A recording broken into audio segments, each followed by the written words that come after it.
আজকে এই দুপুরের পর থেকে ঝড় বৃষ্টিতে এবং বজ্রপাতে কলকাতা সহ রাজ্যের বহু জায়গায় অনেক ক্ষয়ক্ষতি হয়েছে। এই ঝড়ে এবং বিভিন্ন কারণ আছে, ইলেকট্রিক শক আছে, রেলের আপনার হাউস কোলাপস আছে, আর আপনার লাইটনিং আছে। সব মিলিয়ে 7 জন মারা গেছে। আমরা সরকারের পক্ষ থেকে এই 7টি পরিবারকে আবারও বলি, ক্ষতিপূরণ দিয়ে মৃত্যুর কোনো ক্ষতিপূরণ হয় না, সবাই জানেন। আমরা 4 লক্ষ টাকা করে তাদেরকে ক্ষতিপূরণ ঘোষণা করছি। গোটা রাজ্যে যে 7টি ধরনের ক্যাজুয়ালিটি ঘটেছে তাদের জন্য আমরা 4 লক্ষ টাকা করে কম্পেনসেশন, আহতদের পুরো চিকিৎসার দায়িত্ব নিচ্ছি। আহতদেরও একটা আমরা কম্পেনসেশন দেবো, সেটা আমরা পরে পৌঁছে দেবো, কিন্তু তাদের চিকিৎসার সম্পূর্ণ দায়ভারটা দায়িত্বটা সরকারের পক্ষ থেকে আমরা নিচ্ছি। আপনার ঝড় বৃষ্টিতে এবং বজ্রপাতে কলকাতা সহ রাজ্যের বহু জায়গায় অনেক ক্ষয়ক্ষতি হয়েছে।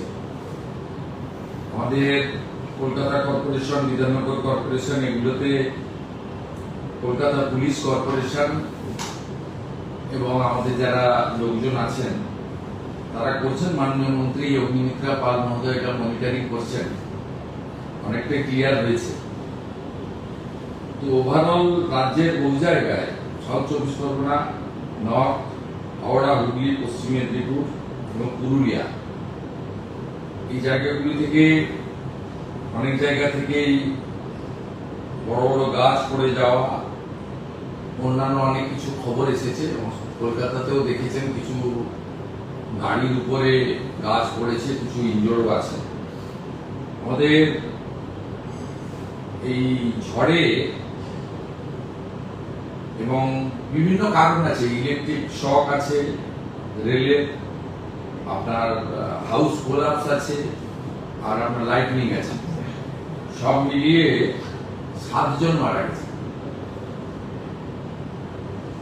7 জন মারা গেছেন। আমরা এখানে হোম সেক্রেটারি আছেন, ডিজাস্টার ম্যানেজমেন্টের সেক্রেটারি আমার সাথে আছেন, আমাদের মাননীয় মন্ত্রী আছেন। আমরা আমাদের সরকারের যে দপ্তরগুলো আছে তারা মনিটরিংও করছেন। পুলিশকে বলা হয়েছে এবং জেলা শাসকদের বলা হয়েছে পোস্টমর্টম বা অন্যান্য যেগুলো করা। আমরা সরকারের পক্ষ থেকে এই 7টি পরিবারকে আবারও বলি, ক্ষতিপূরণ দিয়ে মৃত্যুর কোনো ক্ষতিপূরণ হয় না, সবাই জানেন। আমরা 4 লক্ষ টাকা করে তাদেরকে ক্ষতিপূরণ ঘোষণা করছি এবং 4 লক্ষ টাকা করে ক্ষতিপূরণ জেলা শাসকরা স্থানীয় বিধায়কদের নিয়ে দ্রুততার সঙ্গে এই তাদের কম্পেনসেশন পৌঁছে দেওয়ার ব্যবস্থা করবেন।